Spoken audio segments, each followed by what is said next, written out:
All right. Welcome, everyone, to the September 21st edition of Wines Day. Tonight, we are joined by Sarah and Marco. Marco is the winery owner of the wines that we'll be tasting tonight. Sarah is the brand manager, portfolio manager for Volio Imports in the South region. We've had a few Wines Days with her. Always happy to have her on board. And we have a cool Jeopardy. Polly, you might be the one and only winner. We will see what happens. But that's all right. The folks at home will still have fun. We do have two cheeses to talk about tonight. The first is called Fromage Dauphinois. It's a personal fan favorite of mine. It's a brie style. That's what's referred to as double cream. So it's roughly 60% fat in, like, if you were to take everything out of this, the water, the minerals, the salt, et cetera, the rest of it is delicious butter fat. The way it is made is different from other bries, where they basically siphon the butter fat off and then add it back to, versus just adding cream. So it's a lot denser, very rich, very buttery. The way that the rind happens, so with most brie, they mix the bacteria and the fungus and stuff like that into the milk. This, they actually spray on the outside. And so it's a really light rind. It's not quite as mushroomy and intense. So feel free to eat it if that's your thing. It just adds like a denseness to the texture, but it's not overpowering at all. And both Polly and Abby are saying how yummy that it is. It is truly, like, if you have not had brie before, or if you're just trying to dip your toe into the buttery waters, this is a really easy choice.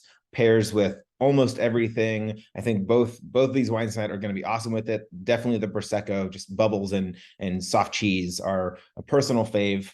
The second tonight is French Emmental. You can see there's a little Swiss cheese hole for you. So this is a Swiss style cheese. This happens to be made in France. Emmental is the name for what in America we call Swiss cheese. It has eyes in it, the Swiss cheese holes. It's formed by this stuff called propionic bacterium, and they actually they mix that into the whey and the cheese, if you will. They age it in like 65-degree rooms, which is pretty warm, and that helps the bacteria basically produce carbon dioxide, which are what those holes are. So it's kind of cheese farts is what I've heard it described as before. Cheese burps is probably more appropriate for what the bacteria are doing, but it adds flavor, this kind of nutty quality. It is a very mild cheese, but it melts and stretches very, very well. And it just has this lovely mild nuttiness to it that, again, will really let both of these wines kind of shine, which can be the point. If you're going to be drinking, high tier, mid tier wines, like, you want them to be the star of the show. And both of these, where like they're super solid cheeses, it's really gonna let the wine kind of be the star, which at the end of the day is what we kind of want. Great supporting role, and then you've got the stars right here. So anyway, without further ado, thank you for joining Sarah and Marco. And Sarah, I'll pass it to you. Grazie. Thank you very much. And it is one of the pleasures of my career to represent Marco Fanitnel and his winery. Can you hear me? How about now? Better? Yes. Yeah, we can hear. Yes. We can hear. Oh, great. Sorry. My volume was down, so that was my fault. No worries. Well, it is one of the pleasures of my career to represent Marco Fanitnel and his winery, and to tell the story of his family. He is the third generation to care for and to make wine from his 300 hectares, about 700 acres in near the Tennis Limburgo, with land in Colli and in Prosecco. And he also was a good friend of the singer Maxwell, who introduced him to Mary J Blige, and so he also is the winemaker, and all of the Sun Goddess wines from Mary J Blige come from Marco Fanitnel's estate, and so it's a pleasure to, Marco, thank you so much for staying up late. We know it's 11:30 in Friuli, and the pleasure. Yep. Well, gentlemen, I will leave it in your capable hands, and I know Zach, I know you have a great, and an engaged populace who loves these videos. So We y'all do. enjoy, and Our follow up on YouTube is pretty good. So yes, it is. I believe that's what we're gonna be getting more of our viewers tonight, but that's okay. Maybe we'll make this a quick one for Marco, and we can get you tucked into bed. But we'll still have fun. That's all that really matters. Thank you very much, Sarah, for helping organize this as well. Always a pleasure. Thank you so much, Zach. Enjoy the show. And thank you, Marco. Cheers. Thank you. All right. So Marco, it's all on you now. Do you want me to go ahead and show the presentation deck, or would you like to do some talking first? Thank you so much for the invitation. I'm proud to be part of this tasting and this presentation today. As you know, we met each other just recently, about a month ago, and it was my first time in your state. I've been very pleased to be with Sarah all around. We spent 4 days, and was really important for me to better understand the beauty of your country. And so I'm here because we have agreed to make a proper introduction of Sun Goddess. I've been to your store; it's just amazing, and I saw the selection of products you have is so beautiful, and you care a lot about wines, and that's very important for us. That we are growers, So let me start that we are. Friuli is a small region of Italy. We are in the northeast of Italy, on the border, northeastern border with Slovenia, northern border with Austria. Friuli Venezia Giulia is a really beautiful place because it's small, but we have mountains. We are facing on the Adriatic Sea. We have the beautiful hills.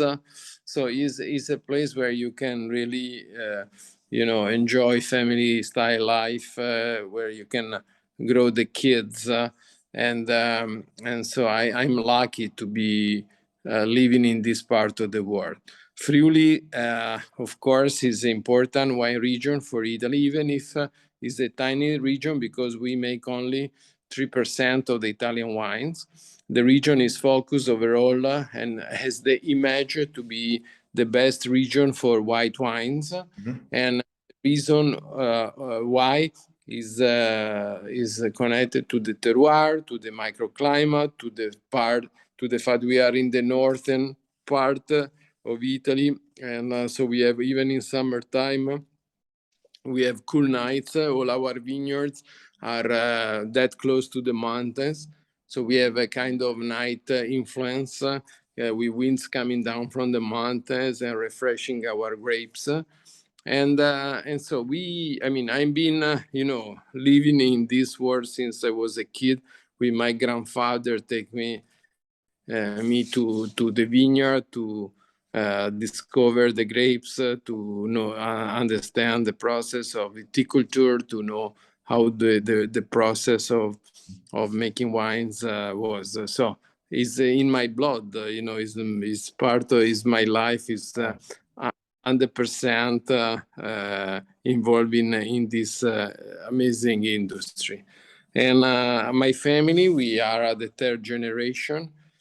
We consider ourselves growers, which is a very important, word for us, because it means that we grow our own grapes. We have, as Sarah has mentioned before, a pretty extensive properties in the best areas of Friuli.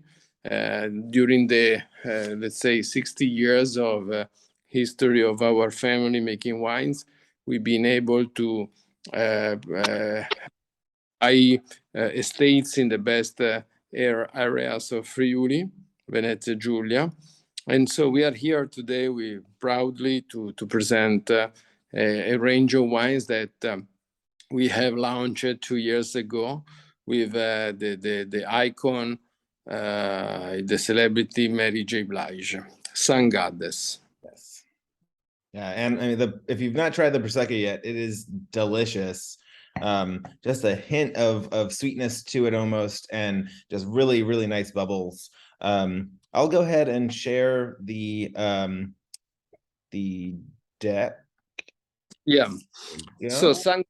let me start with the name, because I mean, it's not a fancy name, but this is the nickname of Mary J Blige. Her mother and sister, they call her Sangade because since she was a kid, she loved to go to the beach, to take sun, to stay all the day, on the beach. And so she had the inspiration when she came to visit us in Friuli to call the wine with her nickname. So she's an amazing personality. Her success is due because of her strong, powerful personality. And when we met the first time through a common friend, Maxwell, another very important artist, singer from New York, and she was looking to make a Pinot Grigio. So she was scouting about the best region to make a Pinot Grigio, the best area, and so we met through this common friend, and she was even if she was not that much involved in wine production, in viticulture, in winemaking.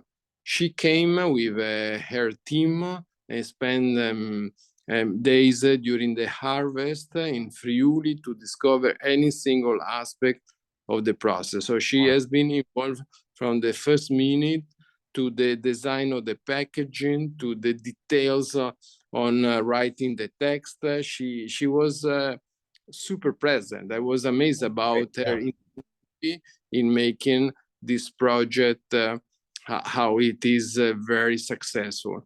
And she said, I have a lot of followers, fans, that they love me, and I love them. And if I do a wine, I have to make sure every single detail is covered, because we want perfection in every side of a new venture. Yeah, And great. so she spent the days with my family. She met my father, my mother, my sister, my kids. Wow. And she was with her team, visiting all the vineyard, discussing with the winemakers about the grape varieties, about the terroir, about minerality, about microclimate, about technique of vinification. Wow. And the main product, she was the goal was to make the best Pinot Grigio possible. And when we went to the vineyard during the house, they say, why? I mean, we are talking about a white wine, and why the grape is red? Because as you know, and I mean, just few people knows that Pinot Grigio is a red varietal, a red grape, and is a mutation of Pinot Noir. And no, she was asking why. I mean, from a red grape, you make a white wine. So I was there with my father and said, look, my father was saying, look, my father was doing a Pinot Grigio Ramato. Actually, in the 60s in Friuli, all the Pinot Grigio were only Ramato, because at that time we didn't have the technology to separate the skin from the juice right away. And so in few hours, you just start the extraction of colors, of tannins, of anthocyans. And of course, we said, I mean, a Pinot Grigio Ramato has more personality, is a more important wine, because from the skin you extract,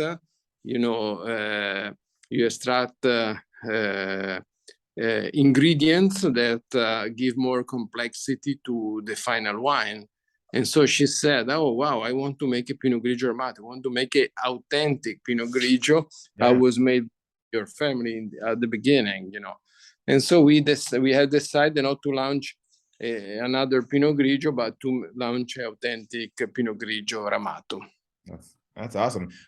So this, for folks at home, we talked about orange wine last week, or amber wine.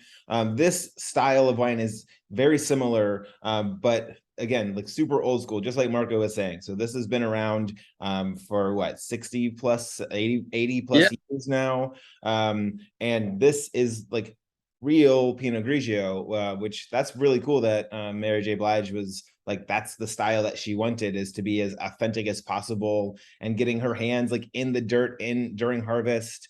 You guys are actually in harvest right now. We were just talking about that well, before we started doing Wines Day, and it's a crazy time of year, a lot of hands in the vineyards, a lot of picking and sorting and all that kind of stuff, to then get really great fruit, so that we can have really, really pretty wine.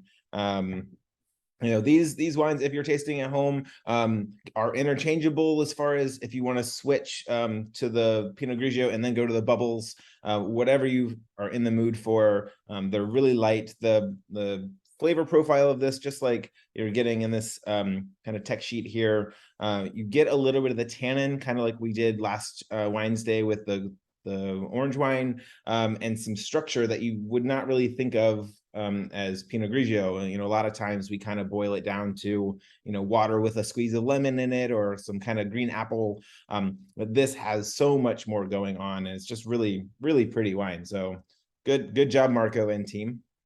Yeah, as we always say with our winemakers, and is that we are lucky to be in the perfect region to make great white wines. So the property where we source this wine is our main property, is 100 hectares of vineyards where we grow the Pinot Grigio, we grow the Sauvignon Blanc and the Claro to make the Prosecco. Friuli Venezia Giulia, my region, is also the homeland of Prosecco. So we are releasing authentic wines made with grapes that we cultivate and grow at the property.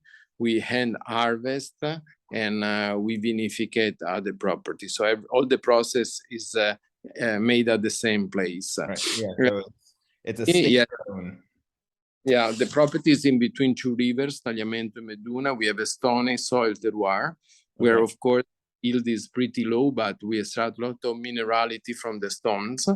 And due to the fact we are just 4 miles from the starting points of the mountains, so the Dolomites of Italy. We have a cool climate that is perfect to keep the acidity high, but also to keep the aromas fresh and authentic all the time. So with this Pinot Grigio, what we do the hand harvest. We did the harvest of Pinot Grigio last week. Okay. We select only the best grapes. The yield is about 7 tons per hectare. We press the grapes and we leave the juice in contact with the skin for about 6-8 hours. Okay. And in this skin contact, we extract this beautiful color that is a copper color, or is a blush, let's say, color, very light, very elegant. And of course, during this process of maceration, we extract tannins, we extract anthocyanins, we extract ingredients that they give more texture and more identity and more purity to the wine. Yeah, that's really delicious. It almost has, like, in the tasting notes here, the peach for me today is really standing out. It's really just light and almost like how a peach blossom smells, but you still get some nice fruit character to it. And that little bit of just baby tannin texture is just really nice. For those of you who are enjoying cheeses, this and I think the brie would do really, really great, just because that little bit of kind of walnut skin texture it's got going on really plays well with the fats. Nice, very nice. And what I should tell everybody is that the fact that the international press, the wine geeks, has been very surprised, because in general, when you are talking about a celebrity making a wine, they believe it's let's say a marketing project, I mean, I must say this is not. In fact, we have we got right away a lot of accolades from international wine press, and the people were very surprised about the decision of Mary J Blige to come to Friuli, which is let's say an undiscovered for most of consumer region, and because they would expect a celebrity at this level, a icon of culture, to go to eventually to Provence to make a rosé, as many of them has done, or to go to Tuscany, or to Piedmont, to a mainstream, region. Right. And the fact, since she loves the great Pinot Grigio, and she came to Friuli, was a sign of distinction, a sign of quality, let's say. So this has been really appreciated by the wine industry, let's say, not only by consumers. Yeah. Yeah, that goes to say about just the character, that she wasn't just trying to make wine to make a buck, but to make wine that not only that she really loves, but also shows off, her dedication to culture and your heritage. So that's really impressive. Yeah. And we are very proud about this collaboration because of course we are we are very committed. We have decided to select the best grapes for this range of amazing wines, and the people, they really love it. Yeah, I can tell why by a few sips that I've had tonight. And when we tasted, a month or so ago, when we decided to do this wine stay, it's like these are just not just cool factor, but really solid wine in the bottle, which is, at the end of the day, that's what you want, is really good wine. It's kind of a cool bonus with the label and the other accolades. Yeah. Right. And of course, Friuli has a very intense flavor, is unique in the style. And as a grower, of course, we want to be very authentic. The fact that we produce in the region means a lot to us, and we have to respect the aspect of our farming is sustainable. We at the winery, we try to be also independent. We have the solar panel to produce the energy, and we try really to respect the environment around us. Yeah, that's important. And that's a very common theme on Wine Stay is, if we have like if you have good juice, then you've got good fruit, and all of those things kind of fall in line. But it all starts in the field with people like yourself and the viticulturists who are growing the vines to make sure that you have those things in place so you can support and continue. I mean, that you're the third generation. Do you think your kids are gonna take over as the fourth generation? My kids, I mean, I have two girls. One Okay. is 4, 6 and a half, and I take them all the time when they have free time to the winery, to the vineyards, and sometimes they say, you should leave your kids, independent in the way they think, in the way they choose their future, whatever. I believe they should be inspired, For and sure. we have my task is to transmit my passion for wines, and then if they pick up, they're gonna have a bright future. Well, if you need a son, I could volunteer as tribute if I have to go. Good. Let's chat a little bit about this Prosecco. Yeah.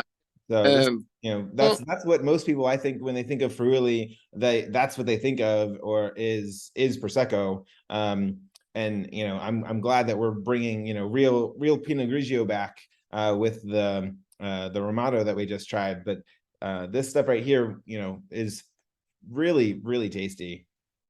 Yeah.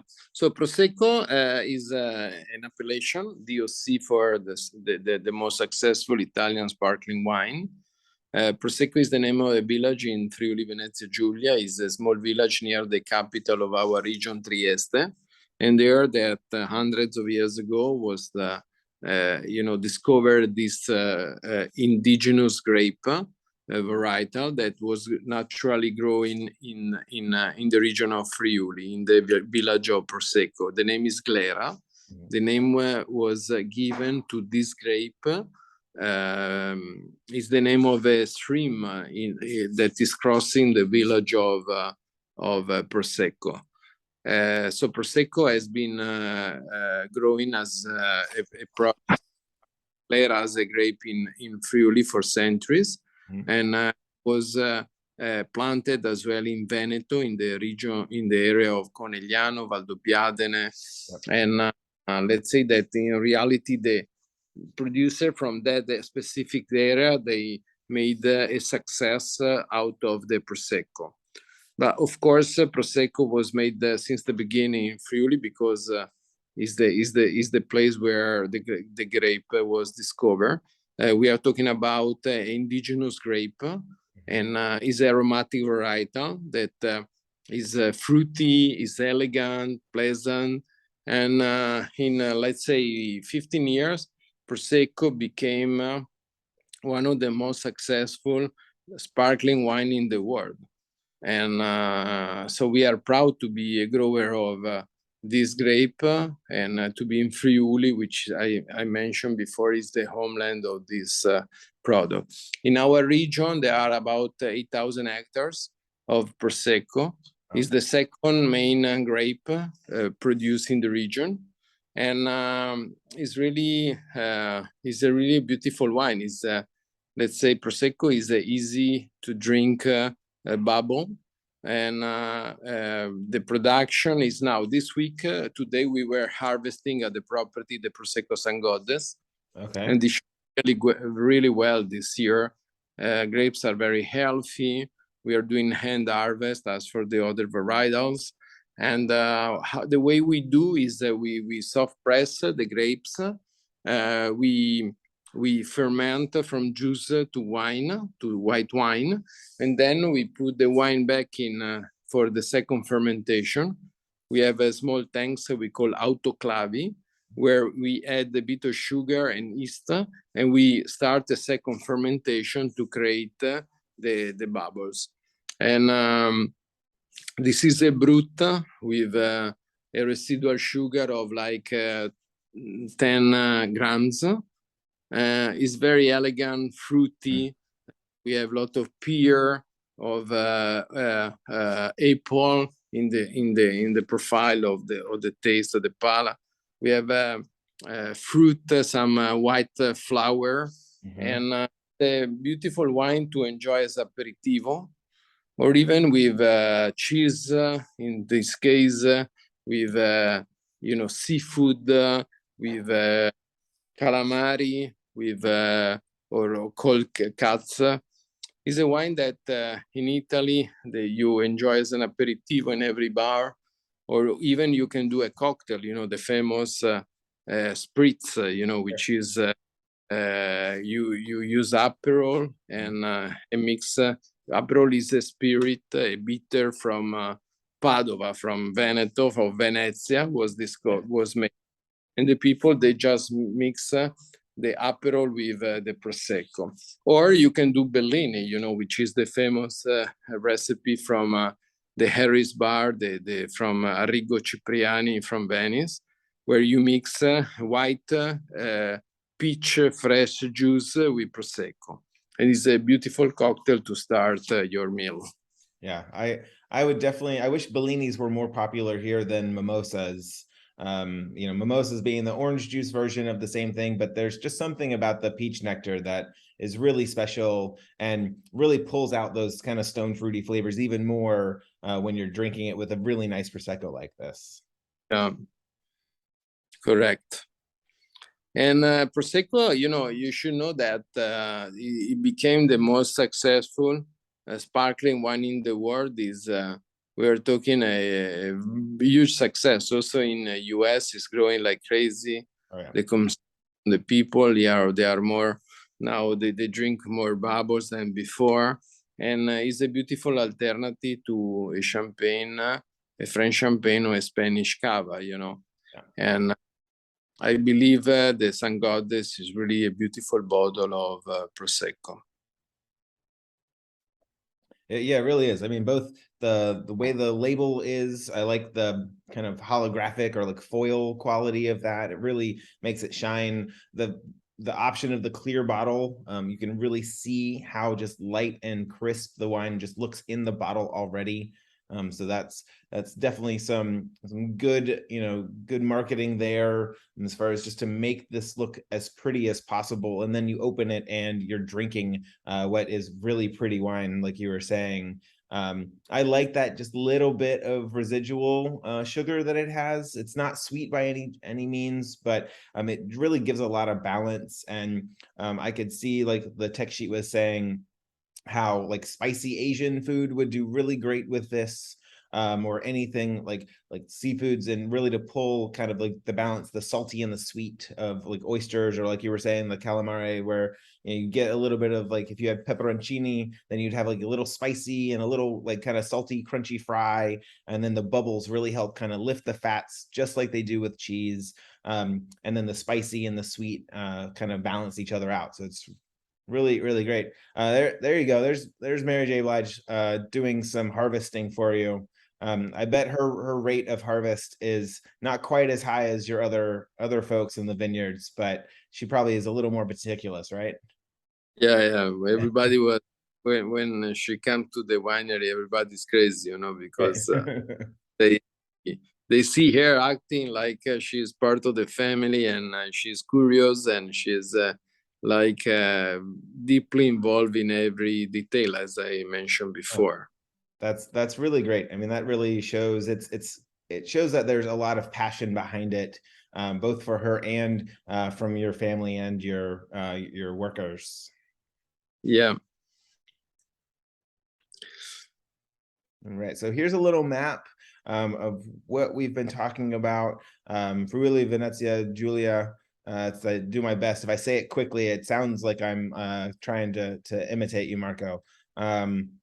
Just really beautiful land. When you think of Venice, which is what right here in the corner, this is that region that you're in right now. Those are the stones that you were talking about too. Since you're sandwiched between the two rivers, it's really beautiful property too right here. Yeah, and we are that close to the Mont, so this is a perfect place to have fresh wine, and also wines that have a longevity, because Sure. the beauty of the white wines of Friuli, that they are wines that can last for many, many years, even if they are white wines. Yeah, and like how many cases were you expecting to produce for this year's harvest? Yeah, we this year we make between the three wines about 25,000 cases. So Okay, that's really not a lot. No. Of course, we consider we are in Friuli. We are not the industry or making mass market. We are, we make what we produce, and we are growers. So we use our own grapes. We don't buy wine or grapes around. Sure. We based on what we can do. And if you want to keep the quality very high, you need to control all the process. Sure. There are no shortcuts in quality, That's great. So you mentioned during harvest you have red varietals too. What else do you grow? Yeah, in Friuli makes like 80% white wines and 20% red wines. In red wines, we have both French, let's say, varietal like Merlot, Cabernet Franc, Cabernet Sauvignon. There is a bit of Pinot Noir. And then we have indigenous grapes that grows only in Friuli, like Refosco dal Peduncolo Rosso, like Schioppettino and Pignolo. Three indigenous grapes. I've heard of Refosco. The other two I'm not super familiar with, but that just means that I got to drink more. Yeah, the Refosco is the most famous grape. Is fantastic. We make in our property Refosco in our boutique winery La Roncaia and the Fanitnel property, and is a kind of Nebbiolo of Friuli. We have a wine with acidity, powerful, rich tannins. And it's a perfect wine to age for 20, 30 years. Wow. Do you have any wines that are that old in your cellar? Yeah, of course. Yeah. We have we keep we have a kind of library, where we Okay. keep all vintages, and so when we are important guests or people coming to the our winery, we can make a vertical tasting and show how well they can age. What's the oldest wine that you have in your library? From Refosco 1969. Wow. Yeah, made by my grandfather, still Mario. Okay. When yeah, That's awesome. Have you have you tried one? yeah, we open Okay. different years, of course, and sometimes we open the bottles. We do vertical tastings. Yeah, Nice. and also more people that the restaurant they want to have to show more vintages in their wine list. Okay. What's been your favorite vintage? Well, I mean, in the recent year, I would say 2013 was really good. 2014 was humid, super difficult. Was a lot of rain in summer, but then Refosco came out beautifully because the acidity was a cold summer. The acidity was very. So at the beginning, we were not convinced about the quality, and then year after, the character came out. Nice. Yeah, it's kind of interesting to see what happens when you let something rest and kind of do the magic in the bottle. When you think, like you just said, you think it's just going to be kind of a bad year, or just a bunch of just not very good wine, and then it turns into something that is really, really amazing. It's pretty cool what it can do. Yeah, you're right. Right. Well, are there any questions about the two wines that we've talked about tonight, Polly, Abby? No? Do you want to play some Jeopardy? we could do a special Jeopardy edition maybe, and for the folks, we'll make them watch the YouTube, and then we'll have everybody join for the Jeopardy. I'll get Sarah to get me some swag for you though, Polly. We'll make it worth your time at least. Marco, thank you very much for joining us. I know it's a little after midnight there, during literally the busiest time of year, so we very much appreciate your time and all of the information and these beautiful wines. I mean, that alone makes it worth it for me. But thank you very much for joining us, and for your time, and I appreciate your invitation, and thank you for showing our wines in your beautiful store. Yeah, thank you for following us. Thank you. Grazie mille. Right. Ciao. Bye. Ciao. All right. Thanks everybody for joining. Our next Wines Day is October 5th. We do have a special in-person event at the Co-op tomorrow night, September 22nd. We're featuring 3 wines from Crete, as well as some Mediterranean snack kind of stuff. We'll see what I can come up with tomorrow afternoon. I've been talking to the specialty folks and think we've got a pretty good game plan. It's just gonna depend on what I can chop up. Like I said, the next Wednesday is October 5th. At the end of October, so October 28th through November 6th, the 20% case sale is going on. So mark that on your calendars. We will have vendors in store every single day during the wine sale. So if nothing else, you can get some sips of some really cool stuff that you might not always see at the Co-op. And if you hit that 12 bottle point, then you'll save 20% instead of the normal 15, which is never a bad thing to get ready for all of the holidays and fun things that are coming up this winter. But thank you very much for joining, and we will see everybody next Wednesday. Good night. Thank you, Polly. Thank you, Abby.